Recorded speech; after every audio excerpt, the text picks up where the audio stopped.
daily bats. I choose you as champion. Say my name so my powers will become yours. Shazam. Wait, for real? Say it, okay? Say my name. Shazam!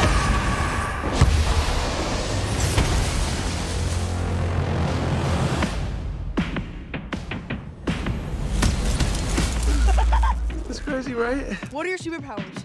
Superpowers, dude? I don't even know how to pee in this thing. You literally did the opposite of what a superhero is supposed to do. I'm Batman. Get him back in!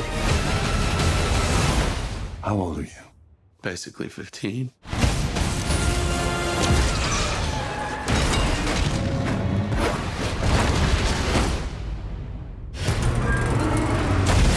Dude, did you see that? Yeah, you electrocuted a bus and almost killed these people. And then I caught it!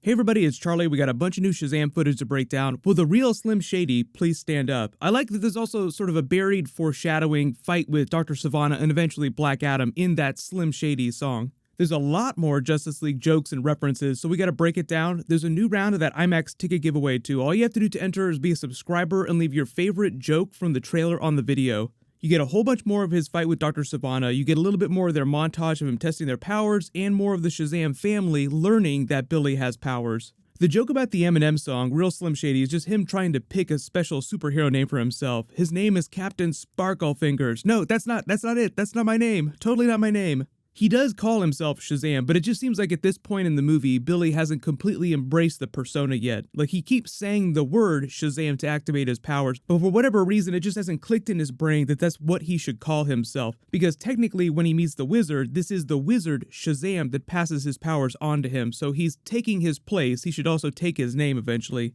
I haven't listened to that song in forever, but the Easter egg in there foreshadowing his coming fight with Dr. Sivana and then eventually Black Adam is that the successor song to The Real Slim Shady is Will the Real Slim Shady Please Stand Up, which is all about calling out pretenders to his name. So you could look at it as if Dr. Sivana is a pretender to the name Shazam because he also has the powers of Shazam. He was once a candidate, but Billy is meant to be the real successor. He's supposed to be quote unquote the real Slim Shady. But that's not even the beginning of it because that metaphor also works with Black Adam because Black Adam also says the power word Shazam to activate his power, so he's sort of a pretender in a way, or he views Billy as a pretender eventually when they'll face off at some point in the future. We don't know when that movie is going to happen, but supposedly the Black Adam movie will be self-contained in the way that the Shazam movie is relatively self-contained. There's not going to be a Black Adam really big presence in this film, maybe post-credit scene. I've already talked about post-credit scene theories for the Shazam movie, probably something foreshadowing Black Adam coming, because that will be the next Shazam universe movie, but supposedly Billy Batson won't be a big part of that. And if they face off against each other, it would be like a third film down the road or a crossover with someone else like Superman. Hopefully we'll see Henry Cavill come back sometime soon.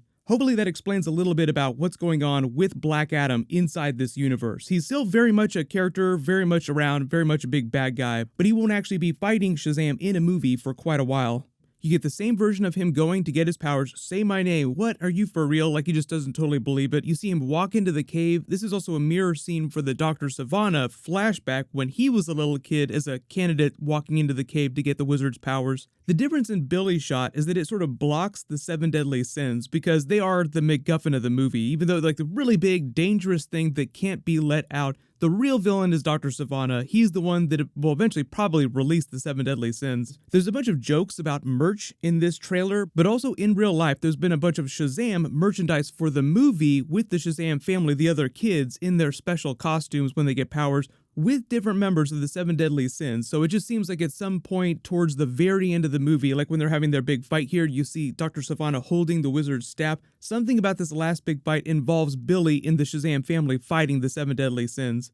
You get a much longer version of the montage where they're testing his powers. Certificate of authenticity, like they're videotaping it. Like, we have evidence here. This is for real. Super strength is strength of Hercules. Electricity manipulation is power of Zeus. Hyperspeed is speed of Mercury when it looks like he's trying to stop some mugger or somebody that he thinks is hurting someone in the park here. There's a much longer version of that convenience store scene where he's trying to stop the muggers and buy the beer, and you get Captain Sparkle Fingers. Then you finally see Dr. Savannah walk in, and this is actually after the scene at the end of the trailer where he saves the bus. You actually get a little more dialogue from him too. He calls them out, Chosen One, and then blasts the police with the magical lightning before they start beating the hell out of each other.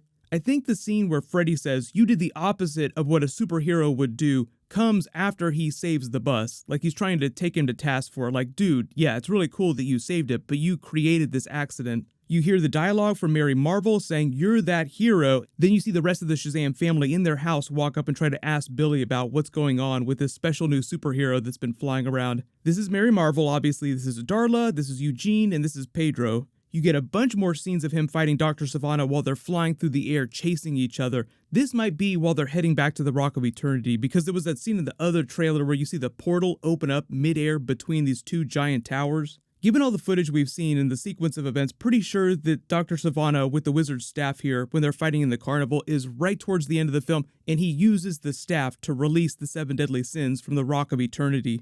You get the really funny scene with them in the toy store with all the Justice League toys. He picks up the Batman toy that says, I'm Batman, and throws it at him. Get him, Batman! The thing is, you actually only see a couple of the characters here. Like, there's no Flash or Aquaman toys visible. They're probably just in the background behind him or something like that. There's a bunch of Cyborg toys, interestingly enough. It's weird that you would see a bunch of Cyborg toys on the shelf here, like they're flying off the shelves or something, without seeing Flash toys or Aquaman stuff next to it. Most of these actually do look like they're real toys that you could go out and buy today, just actual merch that they pulled out of DC Direct. The design of the Batman toys looks a little bit like Batman the Animated Series, but you see the Man of Steel logo and all the Superman merch in the background, the Superman costumes. There's the Wonder Woman skateboards. There's a bunch of Wonder Woman figures over on the left side. There's a bunch of Wonder Woman dolls on the right side. I think some of this is a joke on how popular the characters are now. Like, the characters like Batman, Wonder Woman, Superman are way more popular than the other Justice League characters, so you just see way more of their merch, particularly Wonder Woman just winking at the fact that her movie just blew up and did super huge. There's also some tigers in the background. That's just a reference to Tawny the tiger from the Shazam comics. Love that when the frame pans out a little bit in the middle of this fight, get him, Batman, you actually just see regular shoppers behind him, like they have no idea what's going on. Like, why is this dude in a cape and a costume fighting this other guy with Batman toys? Then there's the same scene of Dr. Savannah at the Shazam family's home, intimidating Billy and the rest of the family, learning how old he really is. I'm basically like 15 years old. I'm, just a little kid. You finally get the longer version of that bus save, so you actually see how it winds up crashing. It's just while he's busking for cash and he throws lightning, accidentally hits the bus, and it flies off. So yes, it's a funny moment, but it's also just a way in this trailer for them to show you what all his different abilities look like, how he moves, how strong he is. For the most part, on screen visually, he's just meant to look about as strong as Superman would when he's doing something like this. So the bus save is sort of a wink at the car save from the classic Superman comics. They also did that during Brandon Routh's Superman. There was like a scene meant to mirror the original Action Comics save where he's grabbing the car and just putting it down safely. Then you get that big Superman joke at the end where he says, you can leap tall buildings in a single bound. Then separately, he tries to jump up really hard, screams in excitement, but actually busts through that office window. Sorry, so sorry. So just a better showcase of his abilities, his powers, and sort of what his fight against Dr. Savannah is like. And obviously they tuned up a lot of the special effects in this. That's one of the reasons why you don't see a lot of trailers early on, is because they're still polishing special effects and they want to give you a couple different shots. So like all this bus stuff probably wasn't ready when they released the previous trailers, which is why it took so long to get this trailer. But just a reminder that this is taking place in Philadelphia in present day after the events of Justice League. That's why the Justice League merch is in there and it's so popular. Like, they've been watching these superheroes on the news for a long time now. I know everybody's wondering about what's going to happen with Henry Cavill in the next version of Batman, but clearly they still exist and are around in present day. Otherwise, they would not be selling merch for all these toys. But you do have to wonder what the company is that's selling this, because I'm sure that comic books exist in this world, but I don't know if they've created comic books based on the Justice League heroes yet. The way they explain comic books about the characters on the Flash TV show is that the comic books are like Flash comics inspired by the life of Barry Allen in the future. So at some point in the future of Earth 1 in the DC TV universe, DC Comics is created and they create comics based on Barry Allen's adventures. But all the comic book Easter eggs they use are for like Jeff Johns and Mark Waid era comics. So it's sort of this Mobius strip of references whereby comics inspire movies, Movies borrow Easter eggs and say that the comics are inspired by the movies themselves, so it becomes a really meta Easter egg. I'm sure it'll probably be a similar situation in this universe, where eventually people are inspired by Superman, Batman, Wonder Woman's actions, The Flash, all these characters, to create a comic book company and write stories based on their adventures, so that eventually we may see like a version of a comic book from DC Comics show up in a movie. Right now, we don't have a timeline on the first trailer for Wonder Woman 1984. Normally, I would say they'd release the first teaser with Shazam when it drops in theaters, but because Wonder Woman 1984 isn't coming out till summer 2020, next summer, they might not release the first trailer till Comic-Con later in July this year, which seems like a better date for them just because they have more eyeballs all at the same place at the same time. But I'm also hoping that by the end of this summer, when we start getting all that footage, they'll also tell us what's going on with the Flash movie, because they said that they're currently rewriting it right now. I already posted that Ezra Miller video with him explaining what it's going to be, so I'll link that at the end of this, because he is pretty candid about the plot and the mechanics of how it's going to work. But we'll also probably find out who the new Batman is going to be in Matt Reeves' Batman movie. So don't worry, whole bunch of DC news will be coming at Comic-Con later this summer because all the big changes they've been making. My Captain Marvel review will be posting tomorrow sometime. I don't know what time it's going to be, but as long as you have alerts enabled for my channel, you'll see it. That's coming out this Friday. I'll do Easter eggs for all that stuff. There's also a big new Game of Thrones info bomb. That video should be up in the next couple of hours, so look out for that.